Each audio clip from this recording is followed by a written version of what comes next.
Bonjour, moi je suis de la paroisse de Vèze. Je suis mariée à Bruno, qui est diacre. Plus loin.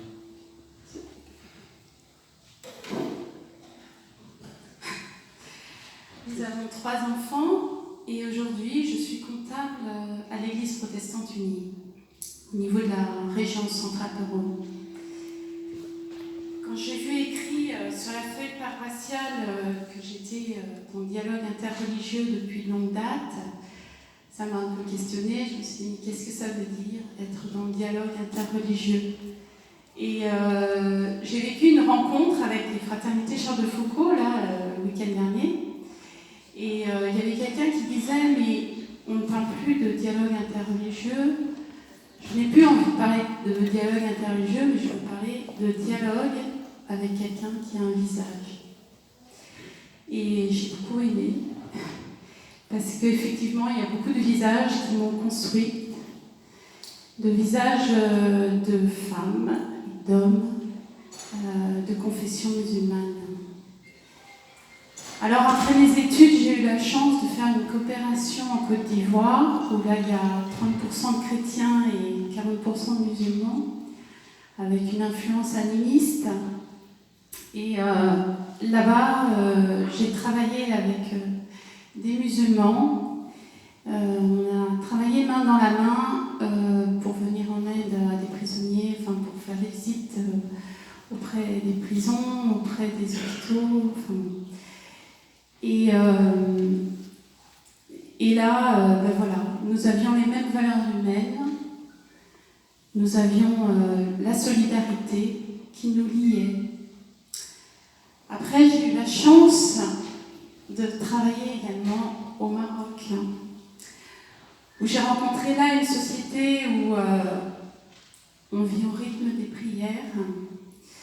J'ai rencontré des priants laïcs. Et j'avoue que ça m'a touchée.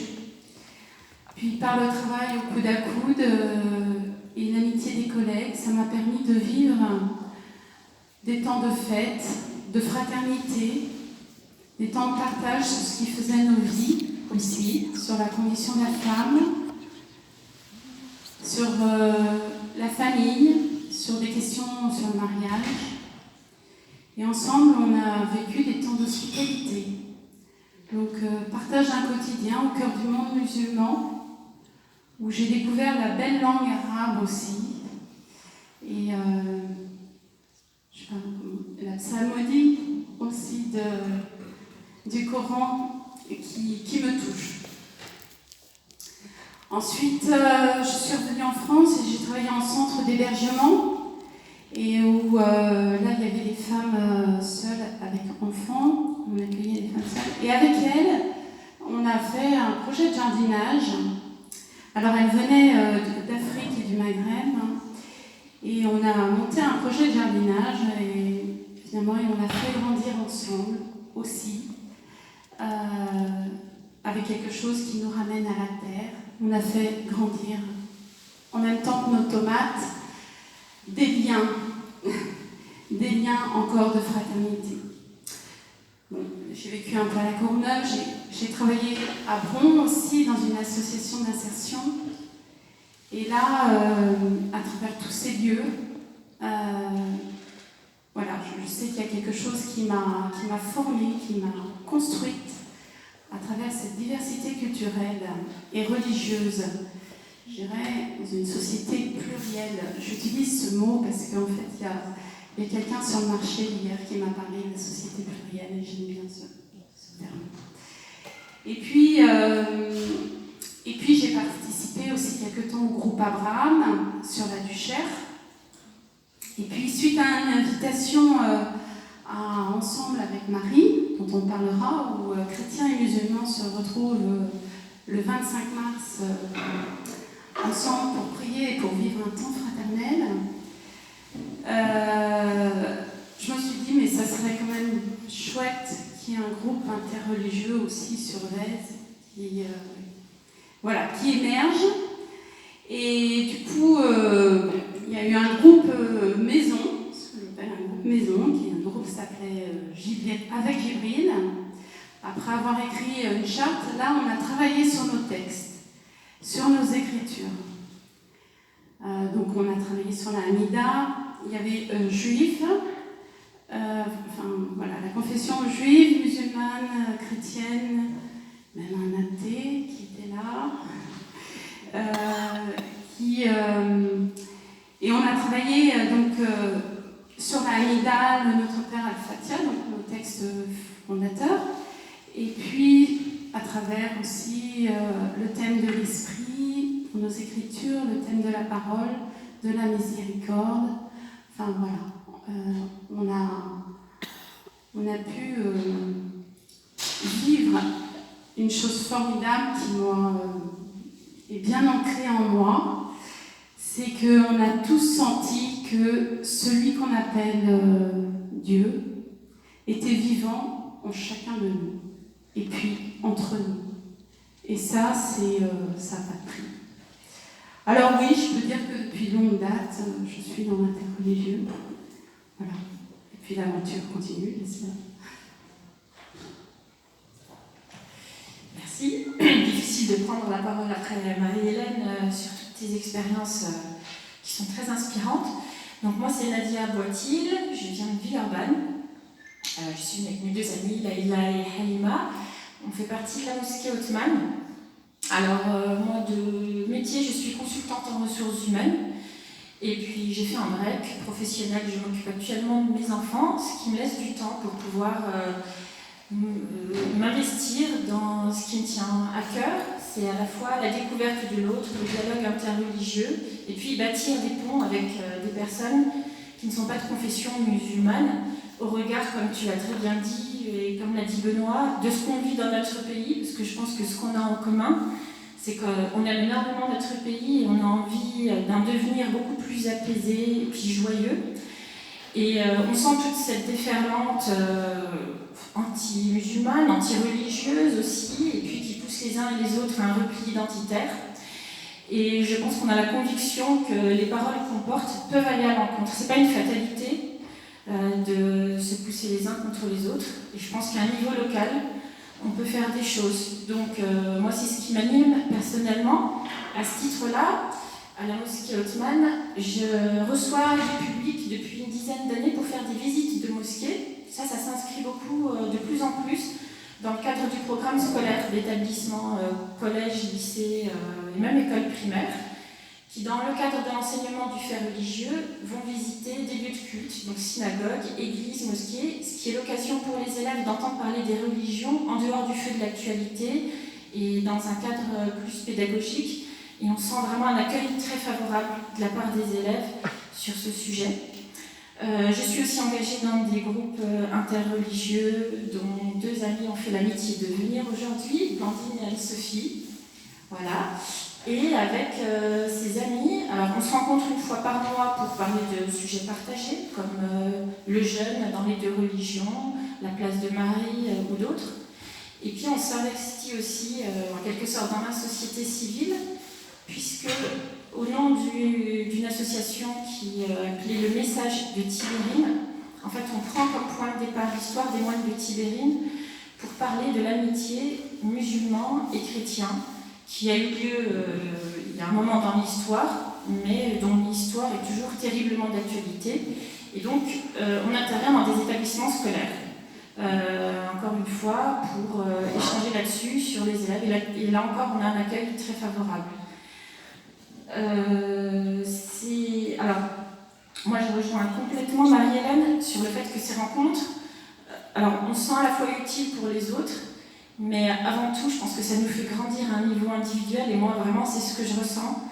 Mon contact avec les personnes qui ne partagent pas forcément ma foi, et puis plus particulièrement avec mes amis chrétiens, me renforce encore plus dans mon envie de me dépasser, de faire du bien, parce qu'on a une sorte de concurrence positive, de motivation. Moi, quand je vois mes amies chrétiennes qui sont dévouées pour les migrants, qui sont très fidèles à leur foi, qui vont à l'église régulièrement, qui sont dans, par exemple, la question du pardon, très soucieuses de leur comportement vis-à-vis de leur famille et puis des autres. Moi, ça me questionne moi-même sur ma propre foi et ça me donne envie de me dépasser. Et puis, pour faire le lien, la transition avec le sujet dont on va parler aujourd'hui, d'ailleurs, je tiens à vous remercier pour cette invitation, puisque ces grandes figures religieuses, Marie comme d'autres, on a pour coutume d'en parler chacun dans nos lieux de culte respectifs, alors qu'on a énormément de choses en commun. Et la figure de Marie, je me suis fait la réflexion en préparant l'intervention, en fait c'est une très grande figure de l'islam, mais c'est grâce à mes amis chrétiens que ça me permet de redécouvrir que c'est une figure aussi éminente, parce que vous en parlez énormément de la Vierge Marie, et forcément ça nous amène, ça nous pousse à aller rechercher à l'intérieur de notre propre religion, et nous alors, que dit-on sur Marie? Donc je dirais que c'est grâce au contact de mes frères et sœurs chrétiens que ça va m'aider à pousser un certain nombre de choses dans ma propre foi, et pour ça je vous en suis très reconnaissant. Et puis aussi on s'enrichit parce qu'on apprend beaucoup de choses sur ce que vivent nos frères et sœurs, et puis ça n'a pas de prix dans une société où on a besoin, avant de fonder une amitié, de se connaître. Et voilà, donc merci encore pour cette invitation. Voilà, cet échange va se dérouler en 3 points. Marie, d'abord, dans nos écritures respectives, donc dans les évangiles et dans le Coran.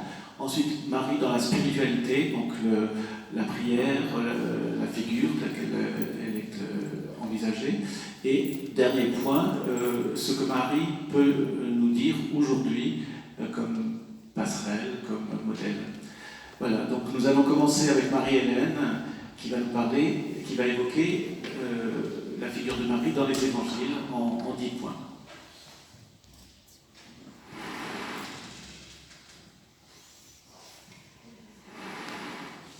Donc, parfois nous honorons Marie avec des titres assez glorieux et pourtant il n'y a pas grand-chose dans nos écritures quand même sur Marie. Mais j'ai trouvé quand même 10 points, 10 lieux où on trouve Marie dans les évangiles. Donc le premier lieu, c'est l'Annonciation. L'Annonciation de l'ange Gabriel. L'ange Gabriel donc révèle à Marie qu'elle va concevoir et enfanter un fils, et qu'il sera saint et qu'il sera appelé fils de Dieu. Et les termes qu'utilise l'ange Gabriel reprennent les termes du Premier Testament. À l'Annonciation, l'ange Gabriel révèle que Marie est la fille de Sion, celle qu'avaient évoqué les prophètes et celle qui accueillerait au nom de son peuple le renouvellement de l'Alliance. Donc là, je vais citer Sophonie au chapitre 3. « Pousse des cris de joie, fille de Sion, éclate en ovation Israël. Réjouis-toi de tout ton cœur, bondis de joie, fille de Jérusalem. Ce jour-là, on dira à Jérusalem, ne crains pas, Sion, ne laisse pas tes mains défaillir. Le Seigneur ton Dieu est en toi, c'est lui le héros qui apporte le salut. Il aura en toi sa joie et son allégresse. Il te renouvellera par son amour, il exultera pour toi et se réjouira. » Donc face au message de l'ange, qui la proclame comblée de grâce, en Luc, par exemple, l'ange lui dit alors « Sois sans crainte, Marie, car tu as trouvé grâce auprès de Dieu. » Marie ne revendique qu'un titre, c'est celui d'être la servante du Seigneur. Elle rejoint ainsi son fils qui est venu pour servir. Il a pris la place du serviteur. Donc en Marie, on accueille aussi le fiat de Jérusalem. Ça, c'est quand même très important de mettre en lien avec le Premier Testament. Et je voulais juste dire avec ce premier point, l'Annonciation, c'est qu'est-ce que la grâce, La grâce, c'est le souffle, c'est cette présence de Dieu lui-même en nous et au cœur du monde. C'est cette dynamique d'amour et d'ouverture à l'autre. Et nous, c'est l'Esprit, c'est l'Esprit Saint. Par l'Esprit Saint, il a pris chair de la Vierge Marie et s'est fait homme. Et donc ça, c'est le credo commun à tous les chrétiens. Donc, suite à cette annonce, il y a la visitation. Élisabeth saluera en Marie celle qui est heureuse d'avoir cru. Donc, exprimant dans la joie de l'Esprit ce qui restera le grand type de la gloire de Marie, qui est sa foi en la parole de Dieu. Voilà. Ensuite, troisième lieu, donc la naissance de Jésus avec les M. Donc avec la visitation des bergers et des mages, Marie partage cet enfant qui ne lui appartient pas et qui, elle ne le comprend pas non plus, et à la fois elle le reçoit en accueillant ce qu'on dit de lui, progressivement. Quatrième lieu, la présentation de Jésus au temple avec le cantique de Siméon. Donc Siméon reçut l'enfant dans ses bras. Donc là, Marie et Joseph présentent au temple leur fils.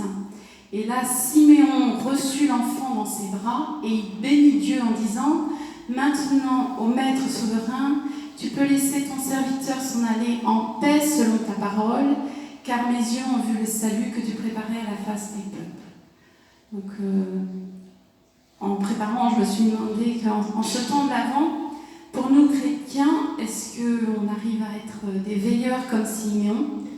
Et je me suis dit qu'on était tous des veilleurs, on est tous chercheurs de Dieu. Alors, cinquième lieu, je parle de la fugue de Jésus. Alors, je cite, « En le voyant, ses parents furent... » Alors, en fait, ils vont au pèlerinage, au temple, et là, Jésus va fuguer, est resté au temple. Et puis eux, ils sont partis, puis ils ne retrouvaient pas Jésus, donc ils remontent, et enfin, ils retrouvent leur fils. Et donc, ses parents furent frappés d'étonnement, et sa mère lui dit « Mon enfant, pourquoi nous as-tu fait cela? Vois comme ton père et moi, nous avons souffert en te cherchant. » Et il leur dit « Comment se fait-il que vous m'ayez cherché? Ne saviez-vous pas qu'il me faut être chez mon père ?» Mais ils ne comprirent pas ce qu'il leur disait.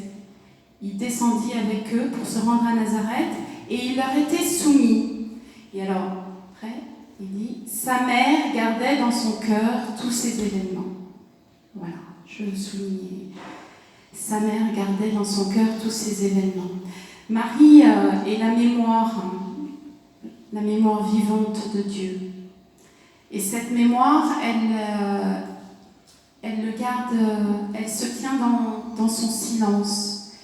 Et on ne peut pas parler de Marie sans évoquer le silence. Ce silence qui permet de garder la parole et en même temps de faire germer Dieu en soi.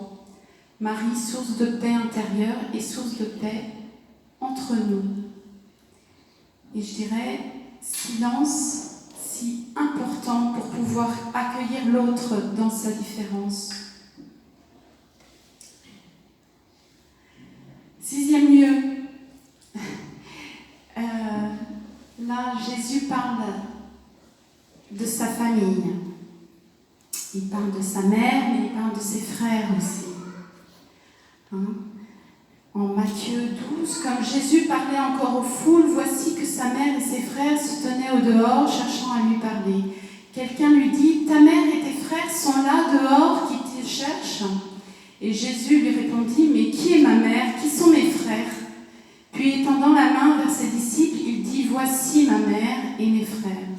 Car celui qui fait la volonté de mon Père qui est aux cieux, celui-là est pour moi un frère, une sœur, une mère. Voilà. Et un autre passage nous dit, une femme éleva la voix au milieu de la foule pour lui dire, heureuse la mère qui t'a porté en elle et dont les seins t'ont nourri. Alors Jésus lui déclara, heureux plutôt ceux qui écoutent la parole de Dieu et qui la gardent. Heureux plutôt ceux qui écoutent la parole de Dieu et qui la gardent. Dans ce verset, on y retrouve tout ce qui fait Marie, la joie, heureux, l'écoute, la parole, et dans la garde, dans le cœur. Voilà. Et le cœur. Alors, il y a d'autres lieux que j'ai mis ensemble, 2 événements ensemble, à Cana, et puis Marie au pied de la croix. Je présente ces 2 événements ensemble parce que, à ces 2 événements, Marie parle de sa mère et il l'appelle femme. Et puis aussi, ces 2 événements sont liés parce que Jésus parle de son heure et l'heure, il en parle à Cana et après, au pied de la croix, c'est l'heure. Et en fait, l'heure le relie à la croix, fait référence à la croix. Alors, Cana, c'est un mariage, c'est une fête, et puis il y a du vin. Et il arrive un moment où il n'y en a plus, et donc du coup, sa mère, la mère de Jésus, dit « Ils n'ont plus de vin ». Alors Jésus lui répond « Femme, que me veux-tu? Mon heure n'est pas encore venue. » Et sa mère dit à ceux qui servaient « Tout ce qu'il vous dira, faites-le. » Moi, j'aime beaucoup ce terme de femme parce qu'il évoque à la fois la mère, il évoque l'épouse, on en a parlé, la fille de Sion, et puis il évoque aussi notre sœur aînée dans la foi, sœur en humanité. Voilà, et je reprends il y a un pasteur qui m'a dit « Ah, Marie, la grande sœur qui ne garde pas en elle son fils et à qui son fils échappe. » L'Église, quoi. D'accord. Alors, voilà. Et alors, autre lieu, donc la Pentecôte. Mais à la Pentecôte, c'est voilà, l'Esprit Saint, c'est après la mort de Jésus, et c'est l'Esprit Saint à tous les disciples, et c'est l'accueil de l'Esprit Saint par les disciples. Et là, Marie est présente, mais son rôle est encore discret. Dans les Actes des Apôtres, il y a à peine une petite phrase qui l'évoque. C'est à peine si elle émerge du groupe des femmes présentes, on dit « quelques femmes, dont Marie, mère de Jésus ». Voilà. Aujourd'hui, comme pour Marie, on a à accueillir cet Esprit Saint. Enfin, on en reparlera tout à l'heure. Ouais. Voilà, parce que pour moi, c'est important. Voilà, cet esprit qui est en nous, pas en dehors de nous, et qui est entre nous. Ensuite,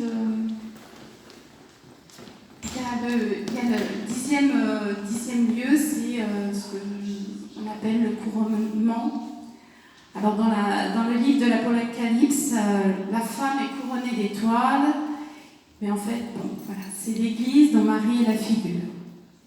Une figure, je dirais, de l'espérance.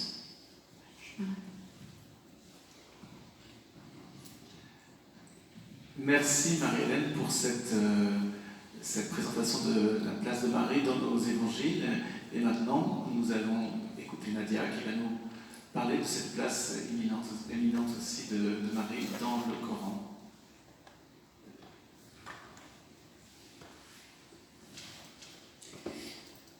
Vous m'entendez? Donc je vais vous parler de ce que dit le Coran au sujet de Marie. Alors Marie, Mariam, c'est la même chose, c'est le prénom est le même, c'est juste la langue qui change. Donc on peut l'appeler des deux manières. Il s'agit bien de la bonne personne. Donc la question centrale au sujet de Marie dans le Coran, qu'on pourrait être en droit de se demander, serait de savoir quelle est sa raison d'être dans ce contexte Alors, je ne sais pas, vous voulez d'abord diffuser... Non, c'est après? D'accord. Pardon. Il y aura une petite diffusion des versets de Marie dans le Coran. Quelle est sa raison d'être, finalement, dans le Coran? Et pourquoi Dieu nous dit, à ce point, qu'elle est une figure éminente, puisqu'elle nous dit qu'elle est la meilleure femme de l'humanité? Or, vous le savez, ce titre n'est pas dû à la naissance miraculeuse de Jésus en tant qu'attribut divin, puisque nous, les musulmans, ne reconnaissons pas d'attribut divin à Jésus, bien qu'il soit un très très grand prophète de l'islam. Donc, ce qui va nous amener à rechercher qu'est-ce qui fait dans la vie de Marie, dans ses caractéristiques, dans ses qualités, qui fait que Dieu a dit qu'elle était si importante, puisque son importance, encore une fois, je le répète, n'est pas en lien avec la divinité de Jésus, puisqu'elle a enfanté un prophète, un grand prophète, mais qui reste à caractère humain. Donc, ce qui va nous amener à décortiquer ce qui est écrit dans le Coran au sujet de Marie. Or, de la même façon que l'a dit Marie-Hélène, le texte du Coran est assez sobre et épuré sur l'histoire de Marie. Donc on va, à travers les moindres détails qui vont nous être donnés de sa vie, essayer d'entre-apercevoir ce qu'a voulu nous dire Dieu sur Marie et ce qu'elle a fait d'aussi important. Donc, ce qui est intéressant de noter, en introduction des sourates où est évoquée Marie, c'est le titre du premier passage, Marie, un mystère commun. Avant même que l'histoire de Marie ne soit racontée dans le Coran, Dieu commence dans la sourate en nous disant, là je vous lis un passage du verset, « Il a fait descendre sur toi le livre avec la vérité, confirmant les livres descendus avant lui, et il a fait descendre la Torah et l'Évangile. » Donc Dieu nous dit, avant que je vous parle de Marie, écoutez bien, parce que le Dieu qui vous parle, c'est le même qui vous a envoyé avant la Torah et l'Évangile. Comme pour nous rappeler que Marie, avant d'être une figure polémique ou sur laquelle on va se disputer, elle est dans la continuité de ce que Dieu nous a envoyé. Donc c'est le même Dieu qui a envoyé la même Marie. Donc avant de parler de Marie, Dieu nous rappelle quel est le dénominateur commun de ce grand message envoyé par le divin, comme pour nous dire à nous musulmans, si vous avez envie de comprendre l'histoire de Marie qui est dans le Coran, peut-être que tout ne vous sera pas dit, et allez donc voir ce que vos frères et sœurs chrétiens et juifs ont reçu avant, et comme pour dire aussi à nos frères chrétiens et juifs, si vous avez envie d'en savoir plus sur Marie, eh bien c'est le même Dieu qui a envoyé l'Évangile, la Torah, et qui par la suite envoie le Coran, et vous fait le récit de Marie. Certains commentateurs vont même encore plus loin concernant la figure de Marie, puisqu'ils nous disent qu'elle a une double identité, puisque de manière très surprenante, à un moment donné dans le Coran, il est fait allusion à Marie en tant que fille d'Imran, parce que son père est cité dans le Coran. Donc chez nos amis chrétiens, c'est Joachim, et il est cité Joachim, pour nous c'est Imran. Et à un moment donné, Dieu on a un passage du Coran où elle est interpellée quand les gens lui disent « Ô Marie, sœur de Aaron ». Or, on sait que Imran était le père de Moïse et que Aaron était le frère de Moïse. Et ça s'est passé 1300 ans avant. Alors certains commentateurs vont très loin en disant « c'est la même Marie », mais ce qui ressort le plus de la part des commentaires, c'est qu'en fait c'est la même famille spirituelle. Et que Marie serait un instrument articulatoire entre l'Ancien Testament et le Nouveau Testament, et que le grand Moïse, qui a reçu la révélation dont il avait la sœur Moïse, Mariam et Aaron, eh bien c'est la même famille spirituelle, comme pour dire à ceux qui ont reçu l'Ancien Testament que c'est la même Marie, que c'est le même Dieu, et qu'à ceux qui ont reçu le Nouveau Testament, ce qui suit ensuite dans le Coran, c'est la même Marie. Donc, elle constitue un dénominateur commun, et elle offre aussi l'opportunité d'une vision partagée, au-delà des spécificités, parce qu'on va avoir des spécificités sur Marie. C'est pas le même récit que je vais raconter que nous a cité Marie-Hélène, mais comme si Dieu voulait nous dire écoutez, il y a des spécificités, mais Marie nous enseigne quelque chose de beaucoup plus important, et c'est là-dessus qu'il faut aller. Donc, alors Marie, où est-elle citée dans le Coran? Elle est citée dans cette sourate. Privilège quasiment ultime, c'est qu'elle fait l'objet aussi d'une sourate entière dédiée à son nom, qui porte son nom, c'est la sourate Marie, la sourate Mariam. Mariam, cette sourate, elle est aussi la sourate qui révèle la miséricorde de Dieu, puisque Dieu, qu'on appelle le tout miséricordieux, Ar-Rahman, plus de 56 fois dans le Coran, c'est dans la sourate Mariam que son nom, le tout miséricordieux, est le plus cité. Comme pour nous dire, si vous avez envie de comprendre ce qu'est la miséricorde divine, allez vous plonger dans la sourate Mariam, et c'est là que Dieu, le tout miséricordieux, prendra sens à tout son nom. Elle est citée aussi dans la sourate 3, la famille de Imran, alors, qui fait référence à plein de patriarches, de prophètes, et on parle beaucoup des gens du livre, pour nous rappeler cette union. Elle apparaît par ailleurs dans 5 autres sourates. Alors, ce qui va peut-être surprendre un lecteur qui ne sera pas habitué à la méthodologie du Coran, c'est que dans le Coran, ce n'est pas un style biographique où vous allez avoir les histoires des prophètes. Et Marie, pour elle, c'est la même méthode qui est appliquée, c'est que ce sont des histoires éclatées dans le Coran, discontinues. Donc on va avoir des passages de son histoire dans la sourate Mariam, un petit peu dans la sourate Imran, qui vont être en relation avec des thématiques différentes du Coran. Comme pour nous indiquer, écoutez, l'histoire de Mariam, ce n'est pas quelque chose qui est circonscrit à elle. Ne l'oubliez pas dans tout le message du Coran, et elle peut être un modèle, et elle peut être quelqu'un auprès de qui s'inspirer dans différents passages du Coran. Donc elle revient en filigrane assez régulièrement. Marie, par rapport à d'autres personnages illustres du Coran, est citée de très nombreuses fois, puisqu'elle est citée 34 fois dans le Coran. À titre de comparaison, elle est 19 fois dans le Nouveau Testament. Et Jésus, qui est cité 25 fois dans le Coran, il faut noter qu'il est presque exclusivement cité qu'en rattachement à sa mère. Il n'est pas Jésus en tant que Jésus. À chaque fois, on lui dit Isa ibn Maryam, Jésus, fils de Marie. Alors, ce qui a été complètement extraordinaire à l'époque, dans les sociétés patriarcales, etc., puisque la filiation se faisait de la part du père. Et donc, on attache la plupart du temps une personne à son père. Et là, le Coran innove pour nous montrer la place de Marie, en nous disant la place illustre qu'a Jésus, quelque part, il l'a, mais c'est parce que c'est le fils de Marie. Donc, c'est pas Marie, la mère de Jésus, mais c'est Jésus, le fils de Dieu, dans le Coran. Pour vous donner une idée, c'est le prophète Mohammed, dont on entend beaucoup parler en islam, qui prend beaucoup de place dans les échos qu'on peut avoir à l'extérieur, il est cité 3-4 fois dans le Coran, alors que Jésus est cité 19 fois et Marie 34 fois. Donc ce sont des personnages qui sont très importants et très présents dans l'histoire du Coran. Alors ensuite, l'histoire de Marie. Alors l'histoire de Marie commence, avant même sa naissance, elle commence par un vœu, le vœu de sa mère, qu'on appelle Hannah, son nom n'est pas cité. Oui, petite précision, Marie, c'est la seule femme dans le Coran dont le nom est cité, dont on connaît le nom.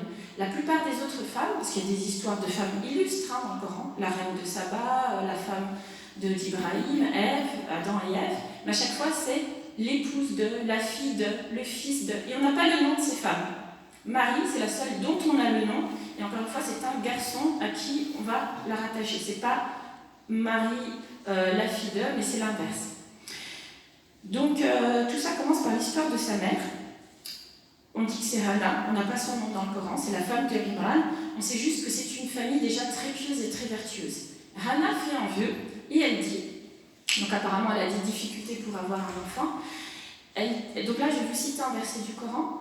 Quand la femme de Imran déclara « Mon Seigneur, moi, je te voue ce que je porte en mon sein, alors reçois-le de moi, toi qui entends et qui sais tout. » Donc Hannah veut faire un vœu, celui de consacrer son enfant au temple, ce qui était de coutume auparavant. Quand on voulait un enfant qui était pieux, vertueux, on le consacrait au temple toute sa vie. Donc de manière implicite, elle voulait un garçon. Eh bien Dieu ne va pas exaucer son invocation et elle va enfanter une fille. Et là, surprise, et on sent même une pointe de tristesse, de trouble de la part de Hannah, qui dit « Une fille n'est pas comme un garçon ». Mais pour condamner en fait un ordre social établi. Et Dieu n'a pas répondu à son invocation parce qu'il avait un projet beaucoup plus novateur pour cette femme pieuse et pour Marie, cette femme très pieuse qui allait venir. Ce projet novateur, c'était celui de la promouvoir aux fonctions sacerdotales et de la mettre au même rang que la spiritualité des prophètes. Donc ce qui va se passer, c'est que le temple qui était exclusivement réservé aux hommes va voir entrer en son sein une unique femme qui va être Marie et qui va donc bouleverser cet ordre social établi. Ce qui nous est dit ensuite, donc là on est dans la partie où Dieu est protégé par Dieu. Donc elle naît, très jeune, elle va aller au temple et puis elle sera accompagnée par Zacharie. Et ce qu'on sait, c'est que sa mère, Anna, va faire une deuxième invocation pour elle. Elle va dire « Ô Dieu, protège Marie de Satan ». Et Dieu va agréer cette invocation cette fois en disant « Et le Seigneur l'agréa d'un bon agrément ». Donc ce qu'on peut rapprocher du concept chez les chrétiens, lequel le concept? Pour voir si vous suivez, hein. Pardon? L'Immaculée Conception. Voilà, c'est bon. Donc, Anna a demandé à ce qu'elle soit préservée de Satan. Dieu l'a agréée. Donc pour nous, nous avons la certitude que Marie est exempte de grands péchés. Alors, mais quand je dis on peut la rapprocher du concept de l'Immaculée Conception, il y a des discussions entre les savants. Voilà, il y en a aussi chez nos frères chrétiens, c'est un concept qui est devenu beaucoup plus tard. Mais nous, il y a 1400 ans, quand le Coran a été révélé, il y a eu cette idée, mais en même temps, ce qu'on se dit, ça ne veut pas dire que c'est un être hybride qui serait en dehors du commun des mortels des humains. Elle a son libre arbitre, c'est quand même une femme qui décide. Elle n'est pas juste guidée par Dieu sans volonté propre. Elle reste un être humain, donc elle peut commettre des péchés comme tout le monde, sauf qu'elle est exempte de tout péché. Pourquoi? Parce que c'est Dieu lui-même qui la guide. On a un verset qui dit « C'est Dieu qui l'a fait germer d'un germe bon ». Ces versets vont nous aider à avoir la certitude que sur les calomnies dont elle a été victime, il n'y ait aucune hésitation. Pour nous, Marie a été vierge et donc elle a bien eu son enfant de manière miraculeuse, puisque c'est Dieu qui la guide et qu'elle a été exempte de tous les grands péchés. Donc ensuite, on continue. Marie, donc elle est sous la protection de Dieu, elle est accompagnée par Zacharie dans le temple. Et en fait, au lieu que ça soit lui qui soit son maître spirituel, bien qu'il était son guide, mais on va voir que la situation va se retourner.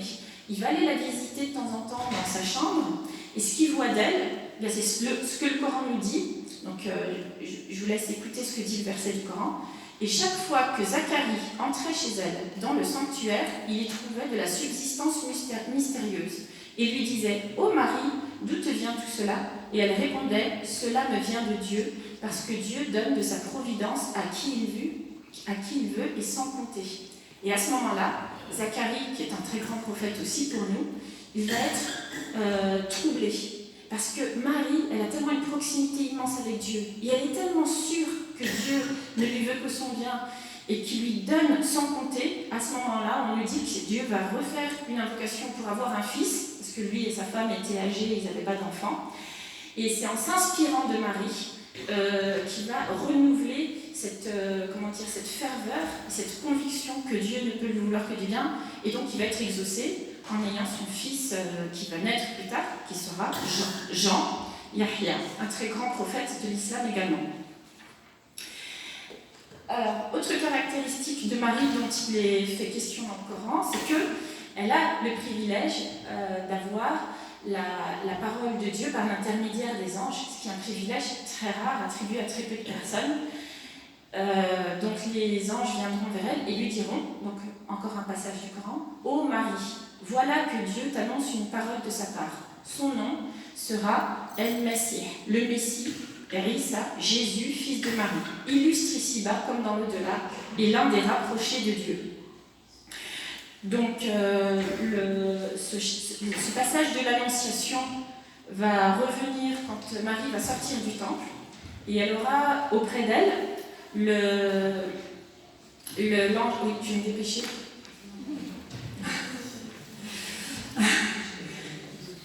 Donc, l'Esprit de Dieu, il est écrit dans le Coran l'Esprit de Dieu, donc nous on dit que c'est l'ange Gabriel qui vient vers elle, donc on a le chapitre de l'Annonciation dans le Coran où il est fait l'annonce d'un fils, Jésus, qui va venir de manière miraculeuse.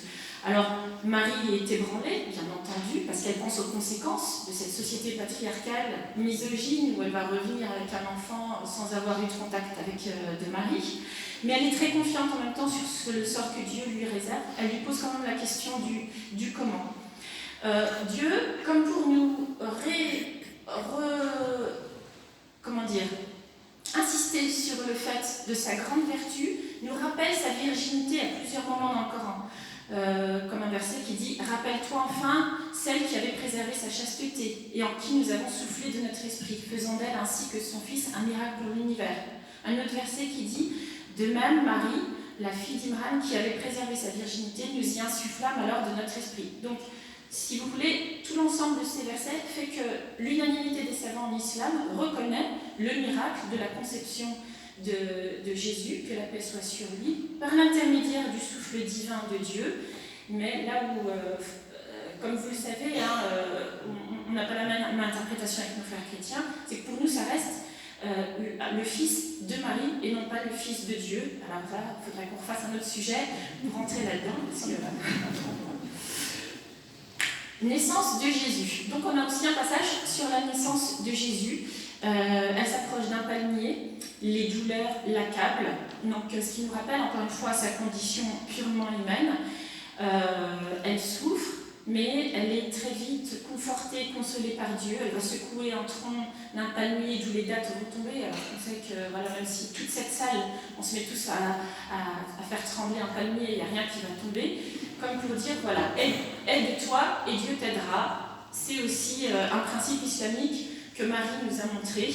On fait l'effort et Dieu peut subvenir à nos besoins quand on en a besoin.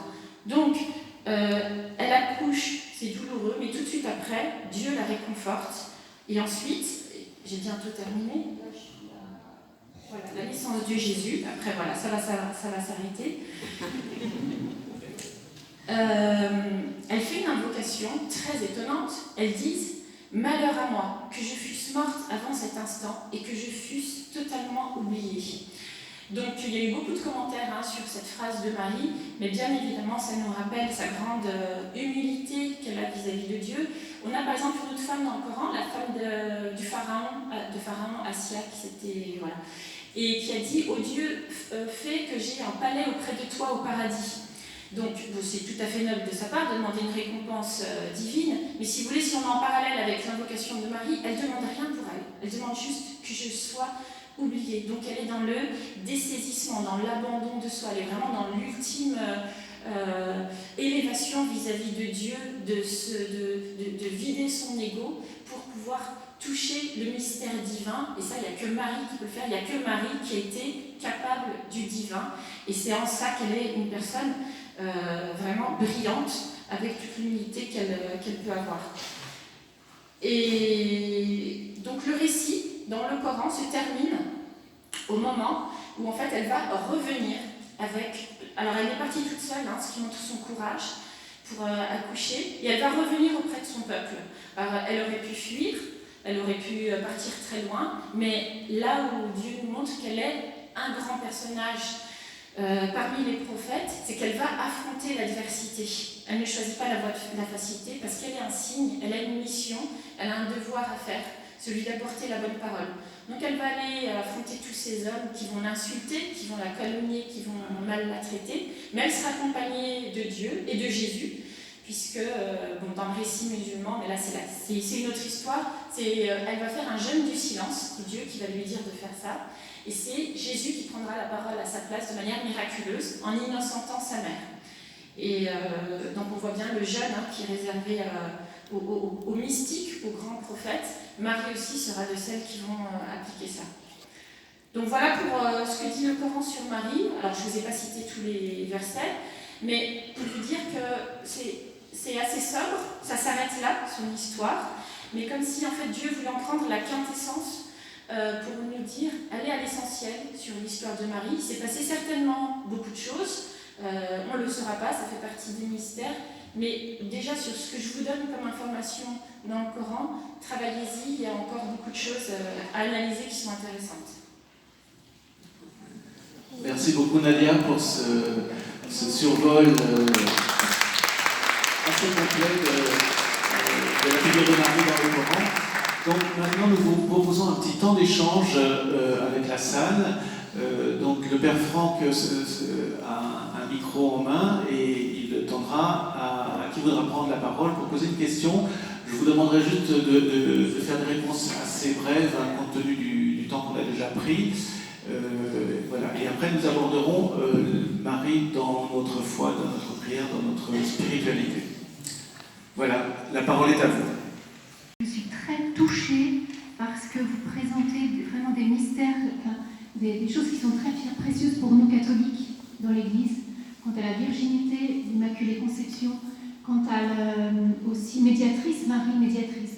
Donc vraiment, je suis émerveillée. Merci beaucoup, Nadia.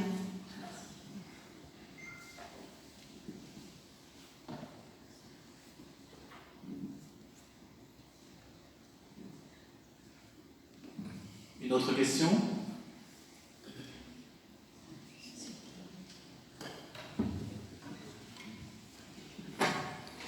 Bonjour, moi je vous remercie aussi. J'ai une question. Alors je connais très peu la religion musulmane. Nous on prie Marie pendant la messe. Je pense qu'on a pu le voir ce matin. Est-ce que vous les musulmans vous avez, alors j'appelle ça un culte à Marie, du coup, je ne sais pas si on peut appeler ça comme ça, ou des prières à Marie. Quelle place elle a dans votre prière quotidienne ?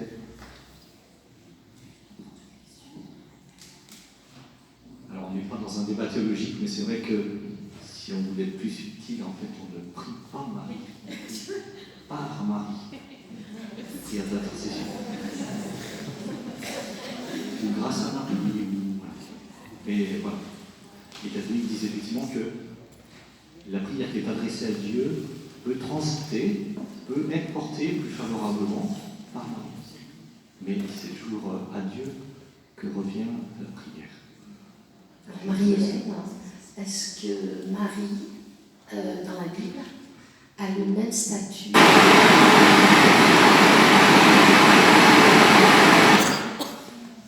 que les prophètes, c'est-à-dire Adam, Moïse, Noé, etc. Quel est son statut dans la Bible, enfin dans l'Évangile? Merci.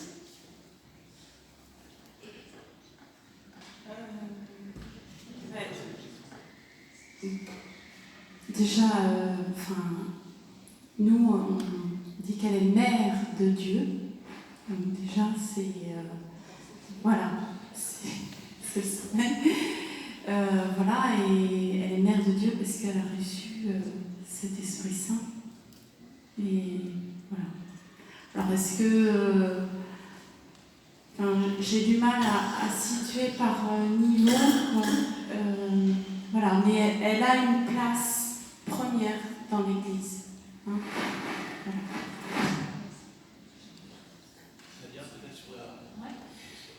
Merci tout d'abord pour la question qui n'en était pas une de la part de Madame. Et je vous retourne les remerciements parce que, comme je disais, vraiment pour moi, quand on fait ce genre d'échange, c'est aussi une occasion pour nous les musulmans d'aller encore plus explorer la figure de Marie, ce qu'on ne fait pas aujourd'hui assez dans les mosquées. Vous disiez que voilà, vous chrétiens ne connaissiez pas tellement la place de Marie dans le Coran, ce qui est légitime, hein. Mais nous-mêmes en tant que musulmans, on a encore un travail à faire dessus, alors que Dieu nous a dit quand même qu'elle était la meilleure femme de l'humanité, qu'elle était élue à plusieurs reprises, etc. Et voilà, je pense qu'on a besoin aussi de s'enrichir de ce que disent nos amis chrétiens. Il faut que nous aussi, en tant que musulmans, on aille explorer, comme Dieu nous invite à le faire, dans la Bible, ce qui est dit au sujet de Marie, pour mieux la comprendre, parce qu'en fait, on va être complémentaires. les uns les autres. Donc voilà, remerciements partagés. Et sur la question de est-ce qu'on prie Marie ou par Marie, eh bien non, mais ça normalement c'était dans la deuxième partie. Voilà, donc il faut écouter la suite. Voilà, Nadia sait maintenir le suspense. Donc nous allons aborder maintenant. Vous avez une question encore?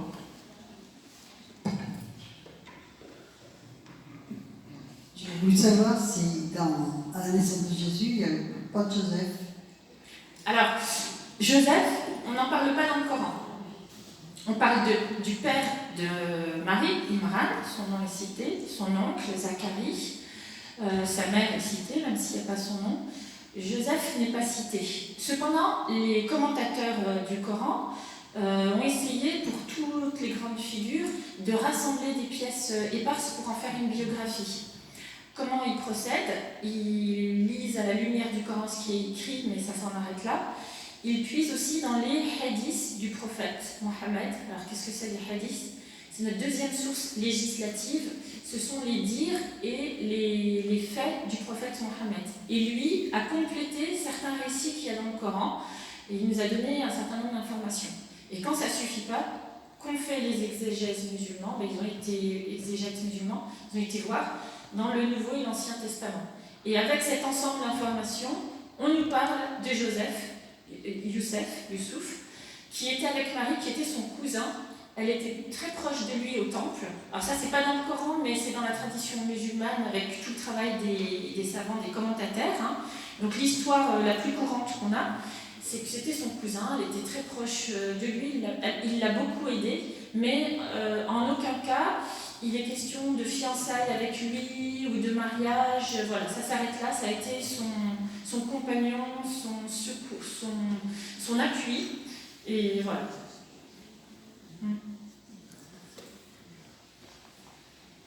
On va maintenant aborder la deuxième partie, donc Marie dans la foi, la prière, la spiritualité.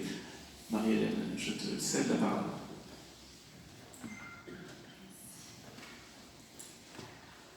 Alors, par les évangiles, nous savons que Marie donc habitait Nazareth, qu'elle était fiancée à Joseph, qu'elle se trouve enceinte par le fait du Saint-Esprit et qu'elle était une vierge fiancée à un homme au nom de Joseph et que c'est d'elle que naquit Jésus.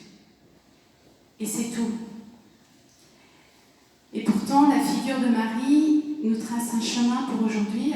J'aime reprendre le Magnificat que chante l'Église tous les soirs. Marie dit « Mon âme exalte le Seigneur, exulte mon esprit en Dieu mon Sauveur. Il s'est penché sur son humble servante. Désormais, tous les âges me diront bienheureuse. Le Puissant fit pour moi des merveilles, saint est son nom. Sa miséricorde s'étend d'âge en âge sur ceux qui le craignent. Déployant la force de son bras, il disperse les superbes, il renverse les puissants de leur trône. Il élève les humbles, il comble de bien les affamés, renvoie les riches les mains vides. Il relève Israël, son serviteur, il se souvient de son amour, de la promesse faite à nos pères en faveur d'Abraham, de sa descendance à jamais. Voilà. Donc, c'est vrai que Marie nous appelle à vivre la joie, l'humilité, hein, le service et la miséricorde. Marie, dans sa prière et action de grâce, nous appelle à être des hommes et des femmes de la rencontre et de la paix. Marie est le secours des affligés. C'est vrai que souvent, je fais des visites auprès des personnes âgées et des malades, et c'est vrai qu'on prie avec Marie, parce que Marie, justement, a vécu aussi cette souffrance. Hein. Elle a aussi ce visage de l'espérance, et puis elle est fille de notre humanité. Hein. Alors, le rôle dans l'Église, c'est... Marie ouvre nos cœurs à la reconnaissance et à l'action de grâce à Dieu. Mais toujours à Dieu. Non, c'est pas, on ne prie pas Marie. Enfin, moi, ça me heurte un petit peu. Voilà, on lui demande d'intercéder pour nous. Hein, voilà, c'est l'intercession. Et aujourd'hui, le pape François institue une nouvelle fête en l'honneur de Marie, mère de l'Église, hein, en mai 2018, même si ça avait déjà été dit, mais il y a un dimanche maintenant qui est institué. Voilà. Alors, voilà, Marie nous apprend à apprendre le chemin de la simplicité, à vivre dans un cœur à cœur, et elle nous apprend à travailler notre vie de foi dans les plus petits actes, les plus ordinaires. Et Marie nous apprend à être mendiants de Dieu, les mains vides, et nous laisser remplir. Alors, la vie spirituelle, c'est aller à Dieu avec une âme de pauvre, c'est-à-dire reconnaître la grandeur de Dieu. Et là-dessus, je crois qu'on se rejoint en passant par l'Esprit Saint. Voilà, Dieu est venu pour les malades et les pécheurs, qu'ils soient purs comme Jésus ou qu'ils soient souillés comme Marie-Madeleine. Dieu nous offre son regard. Et en fait, c'est ce qu'elle a accueilli, Marie. Elle a accueilli le regard de Dieu sur elle. Et nous, par le baptême, voilà, on accueille le regard de Dieu sur nous. Tu es mon fils, ma fille bien-aimée. Puis notre prière peut s'inspirer de celle de Marie, d'être une action de grâce pour cette vie qui est en nous.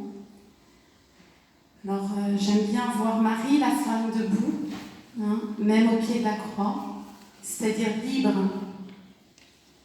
Il y a elle est libre. Marie au service, tout simplement. Et je dirais que moi, ce qui me touche en Marie, c'est qu'elle unit la divinité et l'humanité en elle-même. Alors, je ne vais pas me taire sur le dogme dont on a parlé, qui est celui de l'Immaculée Conception, qu'on a du mal à situer, pour nous chrétiens, enfin pour nous catholiques, et à savoir ce qu'on y met derrière ce privilège de Marie. Et puis on peut entendre nos frères protestants et orthodoxes, d'ailleurs, qui ont du mal à entrer dans cette dynamique. Alors, que dire ? Dire Dieu, oui, mais dans sa relation à l'homme. Alors, c'est Christian de Ginget qui dit que l'Orient a choisi la continuité et l'Occident, c'est le ping-pong. Voilà, on recommence tout, c'est la nouvelle Ève. Voilà. Et ça rejoint ce que je disais là, qu'on soit malade ou pécheur, voilà, Dieu nous offre son regard et voilà, en fait, Dieu est créateur et il renouvelle la création en nous. Et pour nous dire qu'on est tous immaculés, on va dire. À nous de dire oui au moment du baptême, dans la liberté. Et Marie a dit oui.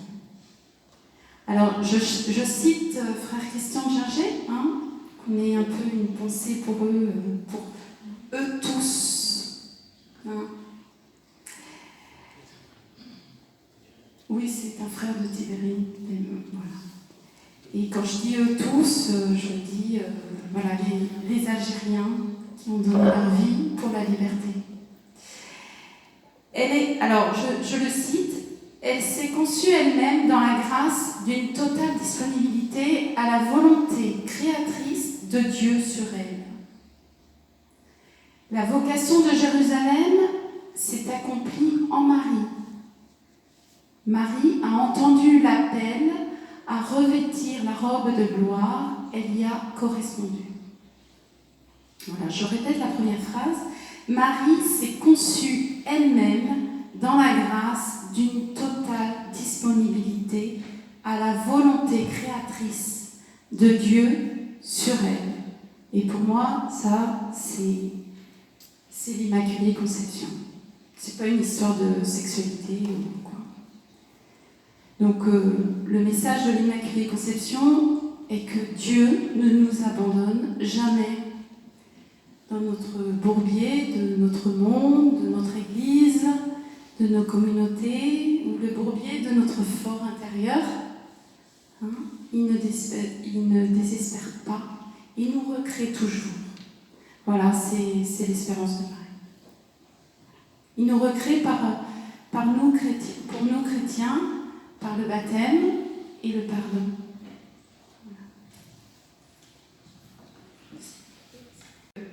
Marie a une place imminente, et pourtant, elle ne l'est pas au titre de mère de Dieu. Donc, qu'est-ce qui fait dans le Coran que c'est une femme qui est aussi importante? Donc, on va essayer, avec les éléments que vous voyez ici, d'y répondre. Premièrement, Marie est élue 3 fois par Dieu. Elle fait partie de la famille El-Imran. La famille El-Imran, c'est la famille, la famille spirituelle, qui va inclure aussi la famille d'Abraham, la famille de Moïse. Et Dieu nous dit qu'il a élu ces familles-là au-dessus de toutes les autres. Et Marie, qui va faire partie de cette famille, donc, fait partie intégrante d'une famille qui a été déjà élue. Donc Dieu nous dit dans la sourate 3 que la famille d'Imran est élue au-dessus de tous les mondes. Mais Dieu va encore redonner une deuxième élection à Marie elle-même individuellement quand les anges lui disent « Ô Marie, Dieu t'a élue et purifiée ». Donc Dieu l'a élue, elle, nominativement, de manière absolue. Et le terme, le verbe « istafa » qui est utilisé pour son élection est le même qui est choisi pour les grands prophètes comme Moïse, comme Noé. Elle bénéficie de la même élection divine que ces grands prophètes. Et puis Dieu l'élit une 3e fois, puisqu'il dit dans le Coran « Dieu t'a élu au-dessus de toutes les femmes du monde ». Donc c'est une élection pour tous les temps, intemporelle, universelle. Elle est la meilleure femme de toute l'humanité. Ce qu'on sait aussi de Marie, c'est sa grande humilité. Elle est un modèle dont peu pourraient s'en approcher en termes d'humilité, de dépouillement de sa personne, de dessaisissement de soi.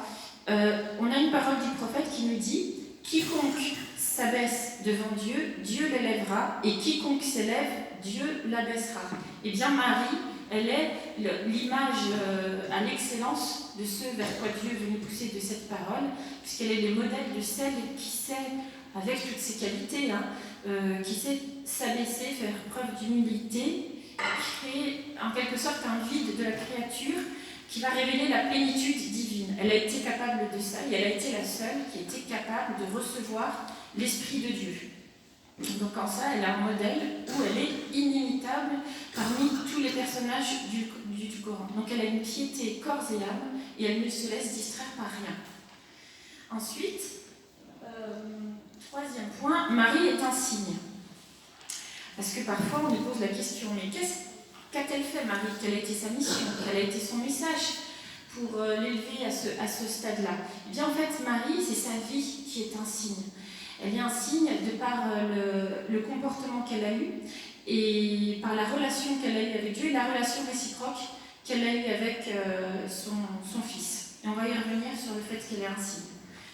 Ensuite, 4e point, Marie est citée avec les prophètes et les patriarches. Moi, ça c'est un passage que j'aime beaucoup, puisque si vous voulez, le statut de Marie fait débat.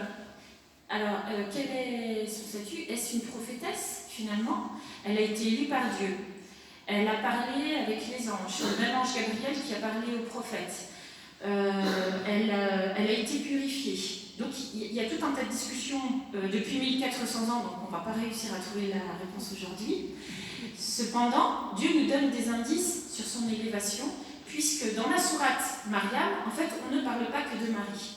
C'est une sourate dans laquelle on parle des grands personnages de l'islam. Ça démarre par Zacharie, ensuite on a Marie, ensuite on a Abraham, ensuite on a Moïse, on a Ismaël, et ensuite, donc le verset parle de la vie de ces personnages, et le verset conclut en disant, c'est cette partie que j'aime, tels sont ceux que Dieu gratifia parmi les prophètes, parmi les descendants d'Adam, et aussi parmi ceux que nous avons transportés en compagnie de Noé, et parmi la descendance d'Abraham et d'Israël, et parmi ceux que nous avons guidés et choisis. Quand les versets du tout miséricordieux leur étaient récités, ils tombaient prosternés en pleurant. Donc Marie fait partie intégrante, même si on n'a pas la réponse sur son rôle prophétesse ou pas, mais elle fait partie de cet ensemble de prophètes, de personnes illustres que Dieu a gratifiées et qu'il a placées parmi les plus hauts. Ensuite, Coran, sourate 19, sourate Mariam, verset 58.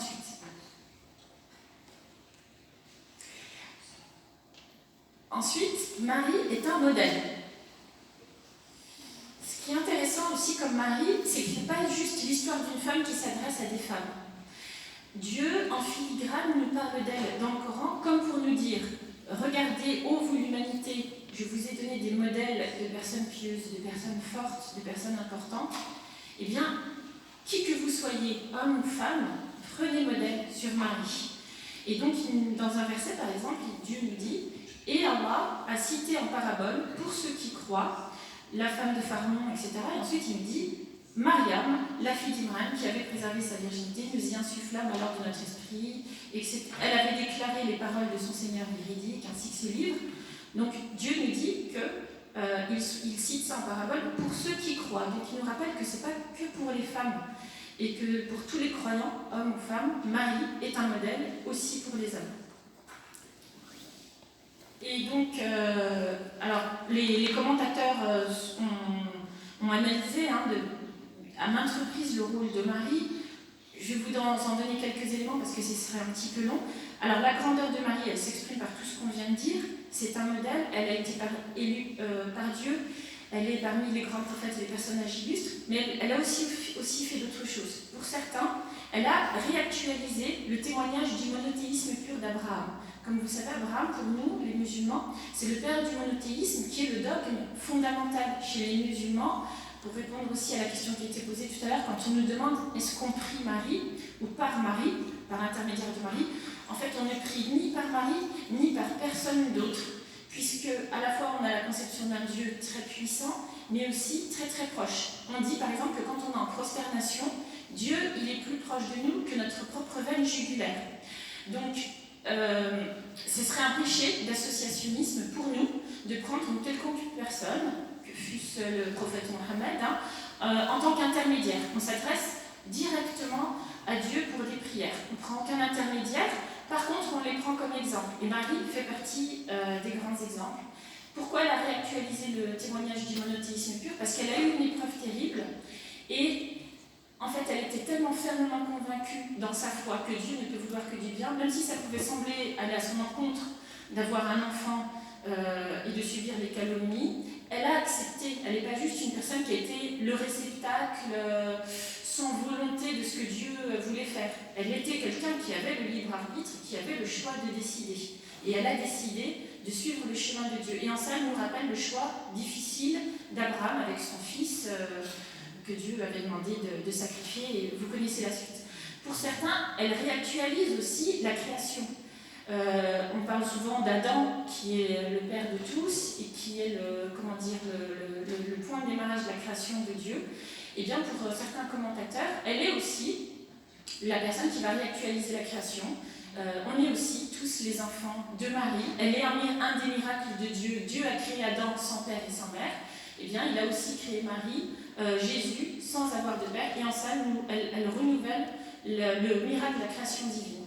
Elle renouvelle aussi le message de Moïse, qui était très proche de Dieu, Moïse qui a été élu par Dieu,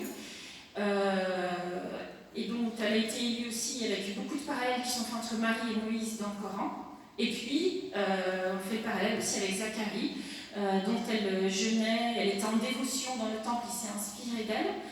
Donc si vous voulez, Marie, en une seule personne, elle réactualise beaucoup de messages d'autres prophètes. Donc elle oblige aussi par ça, en fait, en filigrane, ce que nous montre aussi quand même Dieu dans le Coran, c'est pas du tout une Marie soumise et silencieuse et fermée et inactive. Au contraire, c'est une Marie qui va être même subversive, puisque être dans un temple au milieu des hommes, accéder à ses fonctions, personne ne le faisait à l'époque, elle y est restée dans le temple. Quand elle a accouché, elle aurait pu s'enfuir, elle est retournée auprès de son peuple. Donc on y voit en fait une femme forte, courageuse, et à l'encontre d'un ordre social établi. Donc on la voit à la fois active, pieuse, donc elle oblige, si vous voulez, Marie, à reconsidérer aussi la question du statut de la femme, notamment quand il peut être controversé. Si on a là une lecture primaire, par exemple dans le Coran, sur la question de la femme, dont on nous pose souvent des questions sur l'héritage, la polygamie, etc. En fait, Marie va nous obliger à mettre en parallèle le statut fort qu'elle a avec toutes ces autres questions. Elle va nous obliger à reconsidérer, à lire ces questions sous un autre angle, à travers le prisme du statut très élevé de Marie, et qui nous montre que l'homme, en fait, n'a reçu aucun privilège par rapport à la femme. C'est aussi le message du Coran. Donc, voilà. Alors, donc, pour répondre à la question, elle occupe dans notre foi, elle est une femme unique, hein, elle occupe dans notre foi une place très importante, elle est un modèle pour tous les hommes et pour les femmes, mais comme tous les grands prophètes, comme Jésus aussi, qui ont accompli des miracles, qui ont eu des miracles de la part de Dieu, il reste des grands hommes, mais on ne prie que Dieu. Voilà.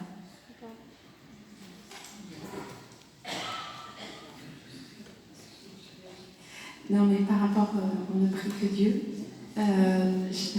On prie Dieu. Et je voudrais noter que quand même les protestants, prient Dieu sans passer par la communion des saints. Or, nous avons la communion des saints. Voilà. Voilà. Est-ce qu'il y aurait des questions autour de cette figure de Marie comme modèle de croyant? Oui. Merci aux intervenantes. Vous pouvez faire un parallèle avec ce qui est pratiqué chez les protestants, puisque les protestants ne croient pas en Marie. Enfin, ne croient pas à la virginité de Marie.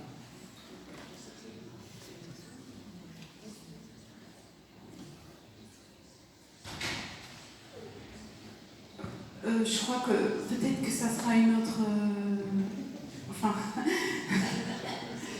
Voilà, non, oui, après, les protestants ne croient pas en la virginité de Marie, mais je crois que ça sera une autre fois qu'on fera peut-être un dialogue œcuménique.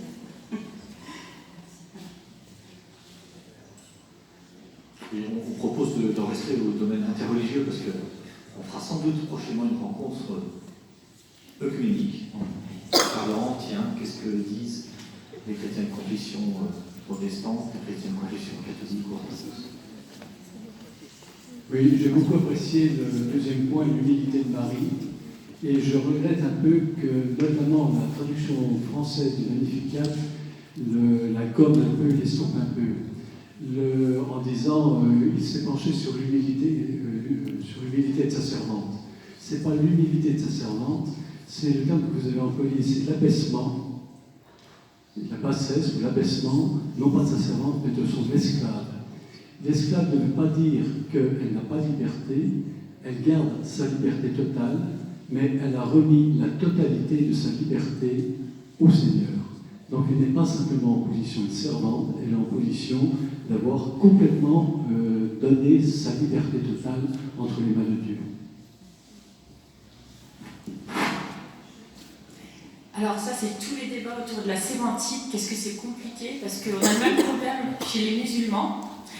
Quand on nous dit « Est-ce que vous pouvez traduire ce que veut dire islam ?» Si on commence à dire « Islam, c'est soumission à Dieu », alors là, on n'est pas compris. Parce que Les termes soumission, esclave, etc.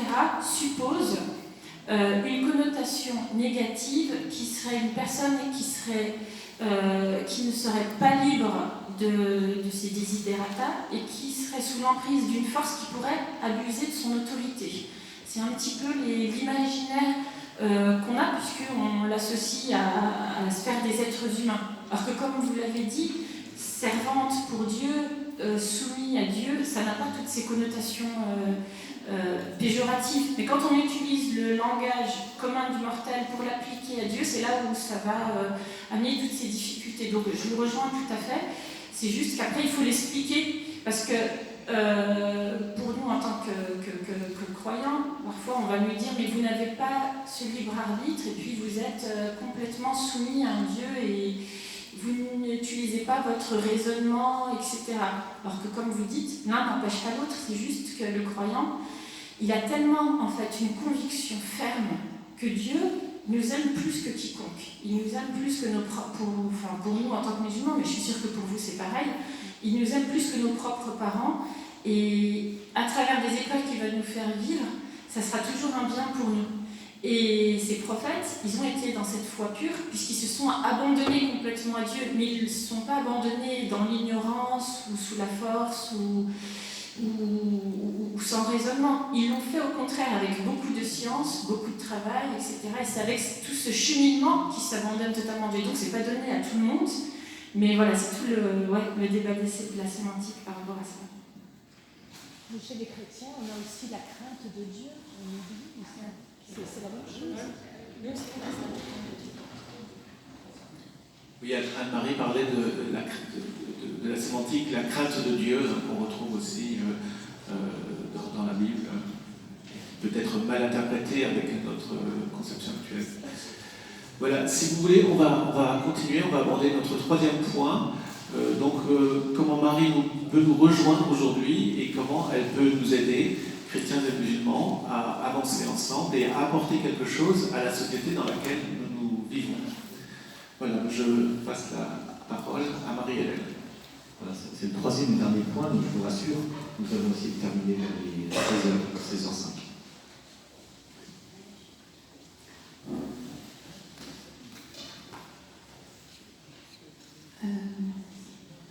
Alors, comment Marie nous rejoint et qu'est-ce qu'elle a à nous dire dans notre dialogue? Alors déjà, mon premier point, c'était justement, Marie nous rejoint aujourd'hui comme femme, sœur en humanité, sœur dans la foi. Alors, je voudrais reprendre que l'annonciation n'est pas à dissocier de la visitation.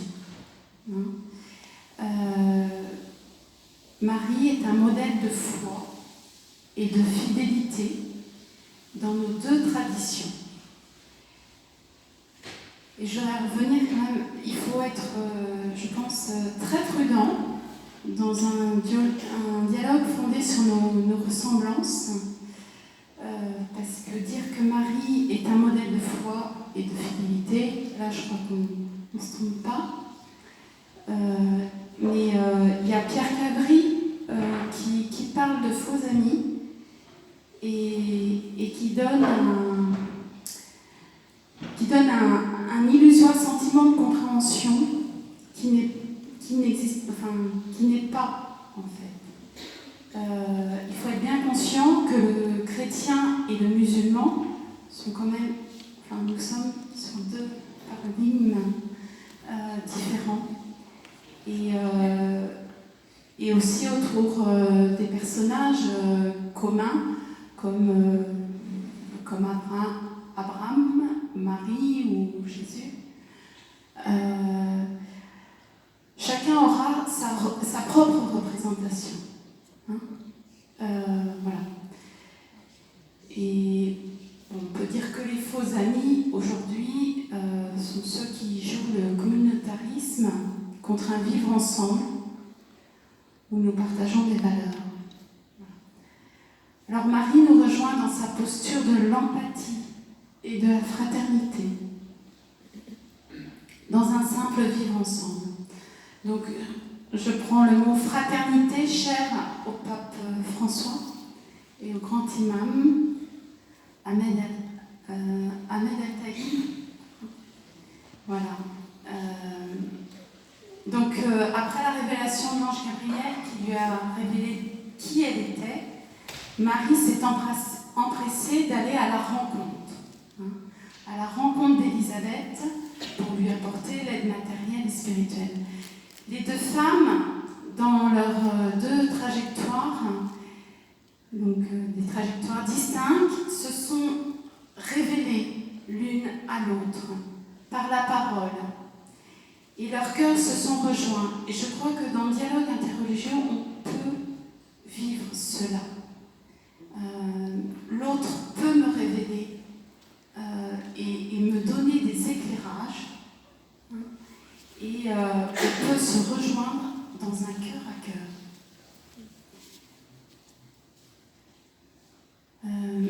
La rencontre entre deux personnes croyantes, entre ces deux femmes, Marie et Élisabeth,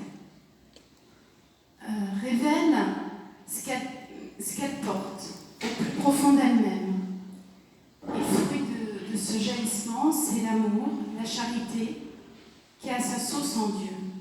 Alors je voudrais citer le pape François, le dialogue, qui parle du dialogue. Le dialogue signifie sortir de soi-même par la parole et écouter la parole de l'autre. Les deux paroles se rencontrent. C'est ce qu'on voit chez Élisabeth et Marie. Les paroles se rencontrent, les deux pensées se rencontrent. C'est la première étape d'un chemin. Après cette rencontre de la parole, les cœurs se rencontrent et commence un dialogue d'amitié qui finit par une poignée de main. Donc voilà, parole, cœur, main. C'est simple, nous dit-il, mais pas si simple. Voilà, donc c'est vrai que le dialogue, moi, me conduit à l'écoute de l'autre, de celui qui est différent, et puis ça me demande de sortir de moi-même, de mes conceptions toutes faites. Je crois qu'on en a beaucoup appris, et de nos fausses idées, parce qu'on porte ça dans notre société. Voilà, et puis regardez toujours l'autre avec un regard positif. Il va m'apprendre quelque chose. Et puis à se reconnaître entre nous, des croyants qui vivent une expérience profonde, une expérience spirituelle profonde. Donc, troisième point, Marie nous rejoint dans sa posture de la rencontre en vue d'un enrichissement mutuel et d'une foi professée paisiblement et en confiance. Alors, à la formation de Bruno, qui est diacre, les épouses sont bienvenues. Et il y a un prêtre qui nous a beaucoup répété cette phrase de Gaudium et Spes, donc suite à Vatican II. La vocation dernière de l'homme est réellement unique, à savoir divine. Nous devons tenir que l'Esprit Saint offre à tous, d'une façon que Dieu connaît, la possibilité d'être associés au mystère pascal. Voilà. Ça nous rappelle que l'Esprit Saint est en tous et d'une façon que Dieu connaît. Alors, avec le petit groupe Jibril, ce qui était premier, ce qu'on a vécu, c'est qu'il y avait un profond respect et de l'estime. Ça, c'est la première chose. Qu'on avait les uns pour les autres. Et nous avons grandi dans une entreconnaissance, dans le partage de notre foi, dans la diversité de nos chemins. Et pense qu'on a grandi dans une connaissance mutuelle de Dieu.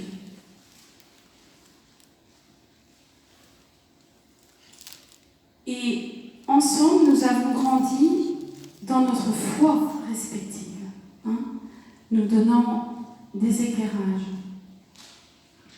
Voilà, on n'est pas dans une confrontation, mais pour accueillir la foi de l'autre, on l'accueille comme un mystère aussi.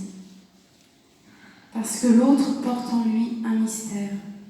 Et l'important est que je l'écoute et qu'il m'écoute. Voilà. Et le dialogue devient fécond quand j'accepte que l'autre m'interpelle, m'enrichisse, me questionne. Voilà. Et là, alors il y a un déplacement, et alors l'Esprit Saint est là. Donc, autre point, Marie nous rejoint aujourd'hui dans sa posture d'accueil à l'Esprit. Il nous aide à établir le lien de la paix. Je reviens sur le thème de l'Esprit, parce que c'est une figure aussi dans l'islam. Et donc elle est commune à nos deux traditions. Et Marie a su l'accueillir dans la paix. Et il en va de même dans nos liens. Le dialogue interreligieux, c'est aussi accueillir cet esprit qui donne l'unité en nous. Marie a accueilli l'Esprit Saint qui a fait l'unité en elle. Et donc, nous aussi, nous devons accueillir cet esprit qui nous donnera cette unité. Je le pense très fort. Je le crois. Voilà. Voilà, et donc du coup, le fruit de l'esprit, c'est l'écoute et le lâcher-prise. C'est pas forcément évident, le lâcher-prise de nos petites idées. Voilà. Et on a besoin de cet esprit qu'à la rencontre, même quand on la croit gagnée, elle n'est pas si simple. Et il ne faut pas partir en se disant c'est gagné, mais il vaut mieux supposer qu'on ne se comprend pas et puis qu'on dialogue.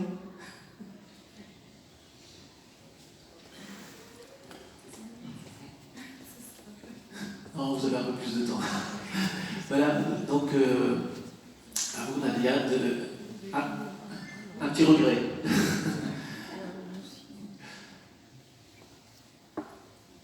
Non, je voulais citer Adrien Cambiard, voilà, qui est dominicain, voilà, et qui parle de l'amitié, qui a beaucoup écrit sur l'amitié. Et il écrivait « Si je n'accepte pas que l'autre soit lui-même un mystère que je ne peux espérer découvrir que par une écoute patiente et une attention constante, c'est à ce prix que peut s'ouvrir la véritable aventure de la rencontre, celle de l'amitié. » Voilà.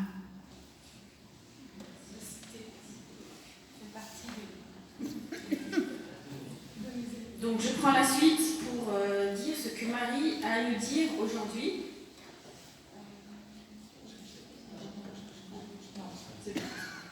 Alors, 3 points. La question du vivre ensemble. 2e point, la question de la femme. Et 3e point, la résistance. Parce que pour moi, Marie, c'était aussi une résistante. La question du vivre ensemble. Pardon ? C'était une protestante. Alors, la question du vivre ensemble. Qu'est-ce que Marie a à nous dire aujourd'hui ?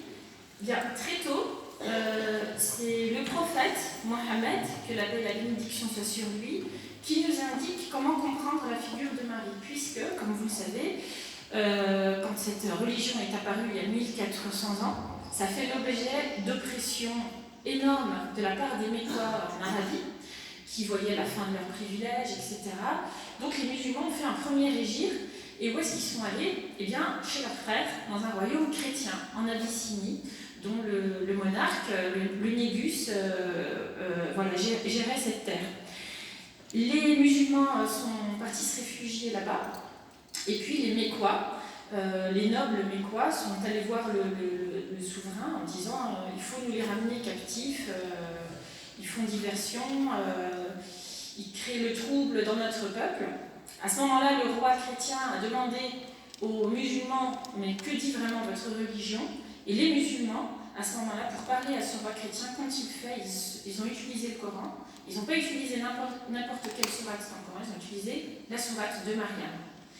Les récits nous rapportent que le Négus, donc le monarque chrétien d'Abyssinie, et les prêtres qui étaient présents étaient tellement émus aux larmes de ce que disait le Coran sur Marie et sur Jésus, qu'ils en étaient tellement émus qu'ils en étaient aux larmes. Et donc à ce moment-là, ils ont dit, mais hors de question, on ne va certainement pas vous rendre ces musulmans, ils seront sous notre protection, ce sont nos frères, et le message qu'ils viennent de nous dire vient du même Dieu. Donc on voit très bien, en fait, si vous voulez, pour nous, le prophète Mohammed est celui qui est la meilleure personne pour nous donner le sens, l'interprétation de la lettre du Coran. Et quand on voit que dès l'apparition de ces sourates, elles ont été utilisées comme un instrument unificateur et non pas de polémique ou de division, parce qu'on peut avoir des questions qui sont, comme tu l'as très bien dit, où on n'est pas d'accord sur le sujet de Marie et Jésus, ça peut être la question justement un petit peu difficile, et bien au contraire. Le prophète Mohammed nous a montré que c'est le dénominateur commun et que elle est vraiment source d'union. Donc des fois on nous dit, à nous les croyants, ah ben oui, mais vous débattez sur Marie, etc., dans vos petites paroisses, dans vos petites mosquées, mais à quoi vous servez en fait dans la société? Là, on le voit, c'était si on transposait à notre époque, un conflit géopolitique. Et bien là, la figure de Marie a servi pour plus de paix et pour ne pas sombrer dans des conflits ni interreligieux, ni des conflits qui auraient servi des souverains. Transposé à notre époque actuelle, on a aussi un très bel événement qui s'appelle Ensemble avec Marie, et qui est né au Liban, dont vous savez qu'il y a une très forte communauté interreligieuse, qui peut parfois amener à des sources de tension pour des malentendus, mais qui amène aussi des très belles choses. Et quand les pouvoirs, les autorités, les pouvoirs politiques, les autorités religieuses se saisissent de ces sujets pour se dire nous religieux, on peut faire quelque chose pour cette société, bien on voit que ça produit des belles choses, puisque cette fête, Ensemble avec Marie, qui rappelle le moment de l'Annonciation, qui est commun pour chrétiens et musulmans, est devenue une fête nationale, où chrétiens et musulmans font des événements dans des salles, etc. Et ça a une répercussion nationale du coup. Et donc dans des pays ou dans des endroits où on est assommé, où on est assali d'images négatives concernant les différentes religions, où on voudrait nous laisser faire croire que ce serait source de conflits. Quand on nous parle de minorités qui se font exécuter, soit chrétiennes, soit musulmanes, peu importe, on pourrait, à force de répétition, croire que la différence de religion va nous amener à nous taper dessus. Et c'est là où des figures comme Marie peuvent être utiles pour nous rappeler que non, c'est Dieu qui a voulu de la diversité. Et dans un monde où on essaie de diviser pour mieux régner et nous affaiblir, il faut réutiliser la figure de Marie comme d'autres personnages. En l'occurrence, c'est Marie qui fait l'unanimité sur son personnage pour pouvoir faire face à cette offensive. Alors c'est quelque chose qu'on a essayé de mettre en place ici en France. Je ne sais pas si certains en ont entendu parler. Mais comme au Liban, en fait, ça avait de très bonnes répercussions sur l'apaisement au sein de la société civile. On a Michel Younes, que vous connaissez certainement, qui est libanais, chrétien, qui a essayé d'importer ça en France. Donc ça fait 3-4 ans qu'on mène cet événement le 25 mars, à la date de l'Annonciation, dans des églises. Et puis, bonne nouvelle, cette année, ce sera pour la première fois dans une mosquée, pour montrer la réciprocité. La fête de Marie, c'est assez réciproque.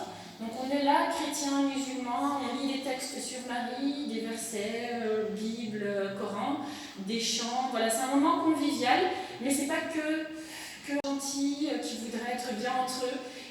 C'est aussi avec une volonté sociale d'avoir des répercussions beaucoup plus larges au niveau de la société. Donc on a eu des reportages de France 3 qui sont venus, et donc ça commence à faire écho, et puis on s'en réjouit. Et c'est là où on se dit que Marie, elle a toute son utilité aujourd'hui. Elle n'a pas que servi il y a très longtemps à son époque, mais encore une fois, elle peut nous servir. Donc l'invitation est lancée, c'est le 25 mars, à la Grande Mosquée de Lyon. Donc je pense que vous aurez par votre église les différentes informations. Le deuxième point, donc ça c'est Marie, qu'est-ce qu'elle a à nous dire aujourd'hui donc sur le vivre ensemble. Le deuxième point, c'est la question de la femme.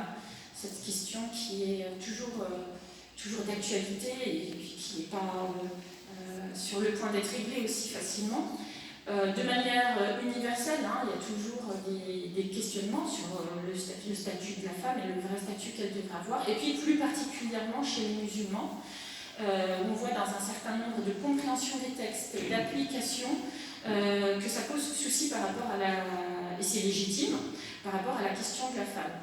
Eh bien, Marie permet justement, comme je le disais tout à l'heure, d'obliger d'avoir une autre grille de lecture sur la femme, quand on voit que Dieu l'a élevée au niveau de grand prophète et qu'à elle-même toute seule, elle réactualise le message de beaucoup d'hommes, et puis qu'on la voit en tant que femme forte, qui prend des décisions et courageuse, ça ne peut qu'obliger à reconsidérer le statut de la femme en islam, qui est bien évidemment gratifié de la même façon que pour les hommes, dont Dieu nous dit à plusieurs reprises qu'elle est l'égale de l'homme, la même récompense lui sera promise au paradis, elle fait l'objet de mêmes récompenses, etc., etc. Et puis, troisième question, ce que Marie a nous dire aujourd'hui, quand je disais que c'était pour moi une résistante, Marie, par rapport à ce qu'on voit aujourd'hui. Elle était en Palestine, c'était une Palestinienne, Marie, et puis elle était dans une terre où il y avait un peuple injuste, des personnes qui voulaient jouir de privilèges et puis qui commettaient des exactions. Elle aurait pu choisir la voie de la facilité, Marie, elle aurait pu partir, le temps qu'elle avait accouché, mais elle est revenue sur sa terre. Et donc je dis ça et j'ai une pensée pour tous nos amis chrétiens palestiniens et nos amis musulmans palestiniens qui vivent ensemble, main dans la main. C'est très beau à voir cette belle fraternité et qui résistent aussi, comme Marie, aujourd'hui face à l'oppression. Et puis, on ne peut pas oublier que Marie et Jésus nous ont aussi livré ce message. Parce que, alors je dis ça beaucoup concernant Marie, parce que de l'extérieur, on peut la voir comme une femme passive. Et ce n'est pas du tout le cas. On parle de résistance non violente, etc. Donc elle l'a appliquée à sa façon, mais elle a été subversive et résistante à sa façon. Et par là, elle nous amène à considérer les choses d'un point de vue social et politique, avec un regard critique et puis un regard actif. Voilà.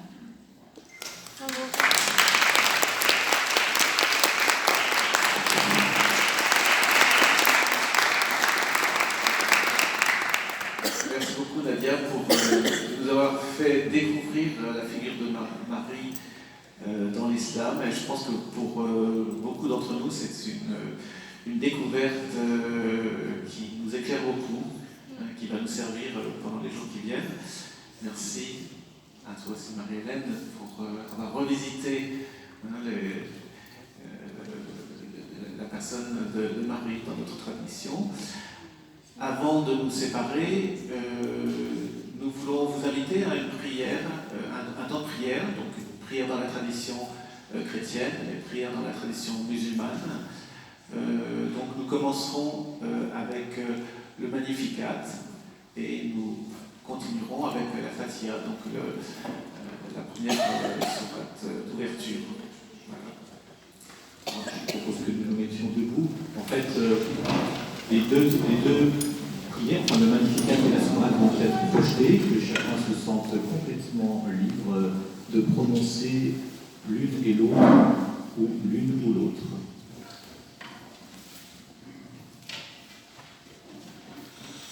Mon âme exalte le Seigneur, exulte ton esprit en Dieu le Consoleur. Il s'est penché sur son âme servante, désormais tous les âges vivront heureuses. Le puissant fit moi les merveilles, saint est son nom. Sa miséricorde s'étend d'âge en âge sur ceux qui le craignent. Déployant la force de son bras, il disperse le superbe. Il renverse les puissants de leur trône, il élève les hommes, il comble de biens les affamés, envoie les riches et les vaincus, il relève Israël son serviteur, il se souvient de son amour, de la promesse faite par Père, en faveur d'Abraham et de sa descendance à jamais.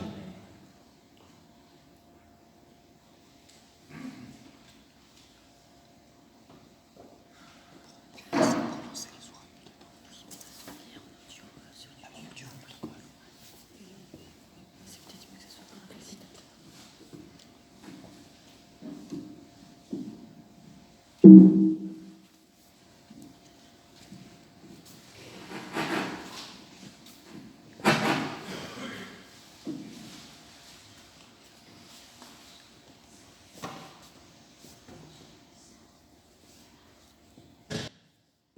الله الرحمن الرحيم الحمد لله رب العالمين